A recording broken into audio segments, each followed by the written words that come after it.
On est chez vous, Cédric Daillard. Quel plaisir, la galerie Jaurès à 2 pas de la place Jean Jaurès.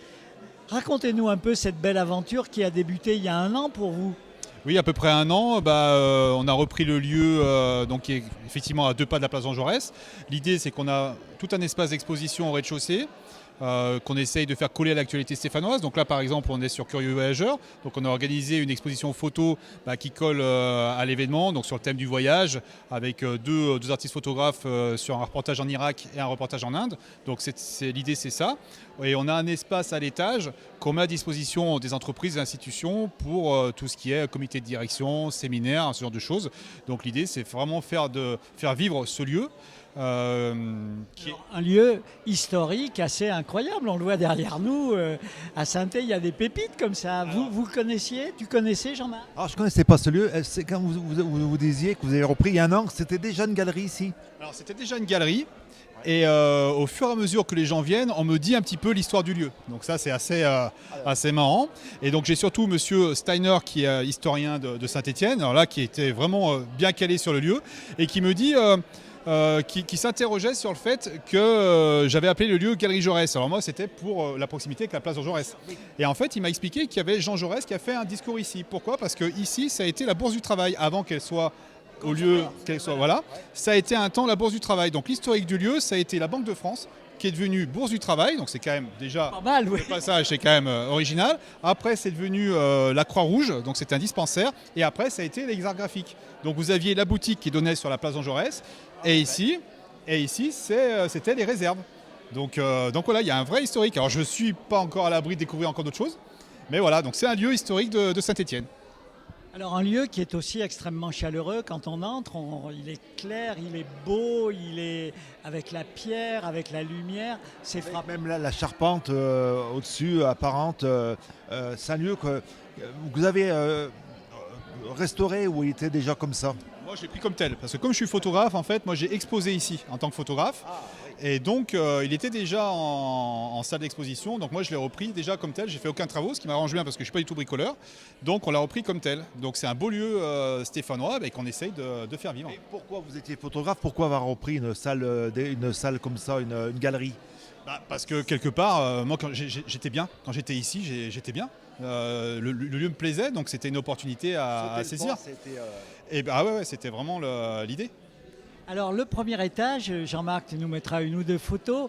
Le premier étage, c'est un lieu dédié au travail et dédié à la location en direction des entreprises, des associations. C'est ça votre idée, de faire vivre finalement l'ensemble du lieu par ce moyen-là? En fait, ce qui fait vivre la galerie, c'est l'étage, parce que l'étage, déjà, c'est un beau lieu aussi, et il est entièrement aménageable. En fait, moi, je mets tout en fonction des besoins de l'entreprise, c'est-à-dire que s'ils ont besoin de faire des formations, des comités de direction, j'aménage le lieu en U, on a un écran. On a une connexion Wi-Fi qui dépote pour tout ce qui est visioconférence. Donc voilà, c'est vraiment l'idée, c'est de mettre à disposition le lieu pour les entreprises. On a un partenariat avec le restaurant Divoglia qui est juste à côté. Oui, alors effectivement, c'est sympa. Hein. Divoglia, c'est un bon. Hein. Et non, mais surtout, on a le partenariat avec eux, donc ils viennent quelque part servir un buffet. Donc pour les entreprises, c'est parfait. Et là, moi, je suis content, je suis un Stéphanois. Donc moi, ce qui me fait le plus plaisir, c'est quand on a des entreprises qui sont extérieures à Saint-Étienne, voire au niveau national, qui viennent ici, qui découvrent le lieu, qui découvrent Saint-Étienne, parce qu'ils découvrent la place Jean Jaurès, donc il y a une belle place. Donc tout d'un coup, ils sont là, ils sont surpris, ils se disent Saint-Étienne, c'est une belle ville. Moi, je suis content. Je suis content de les faire venir ici au centre-ville de Saint-Étienne. Un Stéphanois, un photographe avec Curieux Voyageurs, c'était pratiquement joué d'avance. Nickel, c'est ça. Donc c'est un beau partenariat, c'est la 2e année, et puis on se reverra au moment du festival, et c'est quelque chose qui va durer. Vous étiez voyageur vous-même, photographe voyageur un peu? Alors moi je fais beaucoup de photos de voyage. Donc là j'ai fait la dernière exposition que j'ai fait moi, parce que j'expose aussi mon travail ici, c'était sur les mines de charbon en Bosnie.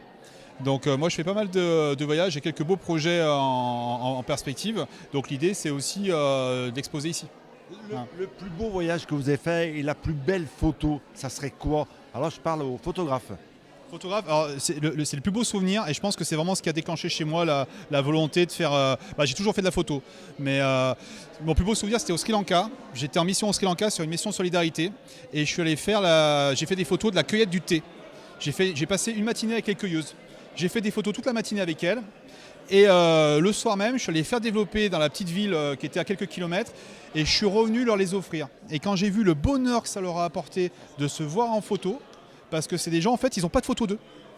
Et ça m'a vraiment marqué. Donc ça, c'est si vous me demandez un des plus beaux souvenirs de photographe, bah c'est ça en fait, c'est de voir offert mes photos et voir le bonheur qu'on peut apporter avec la photo. Ça, c'est ce qui m'est venu à l'esprit. Alors nous, on fait de la vidéo, mais la photo a encore un bel avenir devant soi. Bah, moi, je fais de la photo et de la vidéo. Donc c'est vraiment deux approches différentes. Moi, la photo, j'aime bien parce que moi, j'ai un côté impatient. C'est-à-dire que la photo, on a tout le résultat. La vidéo, j'aime bien aussi, hein. Mais la photo, alors est-ce que la photo elle a de l'avenir? Mais elle a vraiment de l'avenir plus que jamais, parce qu'aujourd'hui la photo elle est présente partout. Aujourd'hui vous avez de l'image partout, les gens font tout le temps de la photo avec leur téléphone, tout le temps. Donc l'image elle est partout, vous êtes obligé d'avoir de l'image. Même moi je travaille beaucoup avec les entreprises. Les entreprises aujourd'hui elles sont obligées de communiquer, obligées d'avoir de l'image. Vous êtes journaliste, vous prenez un article de presse, première chose que les gens regardent c'est la photo. Après, ils vont regarder le titre et après, à la rigueur, ils vont lire le texte. Donc la photo, elle a de l'avenir. Et ensuite, la grande question, c'est l'intelligence artificielle. Mais nous, la photo, on a un principe de réalité. Oui, vous pouvez recréer en intelligence artificielle, mais nous, la photo, au moment, c'est la réalité. Et vous le disiez, maintenant avec un téléphone, on peut faire des belles photos. Ouais. N'importe qui maintenant peut faire de la photo. Ça a un petit peu démocratisé la photo. C'est pas réservé seulement aux professionnels. Alors, et ça, en fait, c'est plutôt positif parce que les gens ont l'habitude de faire de la photo, ont l'habitude de voir de l'image, plus que jamais. Ouais. Mais nous, quelque part, il y a un moment, si on a 10 000 euros de matos, c'est pas pour rien. C'est-à-dire qu'à un moment, quand vous avez du matos, vous pouvez faire des photos. Le résultat se voit. Il y a un moment, il y a des photos qu'un iPhone ne vous ferait pas. Donc là, on arrive encore. Non, on fait la différence quand même. Voilà, bah écoutez, merci. On vous souhaite un bel avenir dans ce lieu qu'on a découvert et vraiment on est tombé sous le charme. Voilà donc l'adresse du lieu, puis vous avez un site internet où on peut voir les expositions. Voilà, le site internet, on voit que c'est un as de la vidéo et de la photo qu'il a fait. Il est aussi beau que ce lieu. Oui, enfin après, donc nous, il y a le site internet de la galerie. Après, la société de communication, c'est 126 Médias pour tout ce qui est photo et vidéo.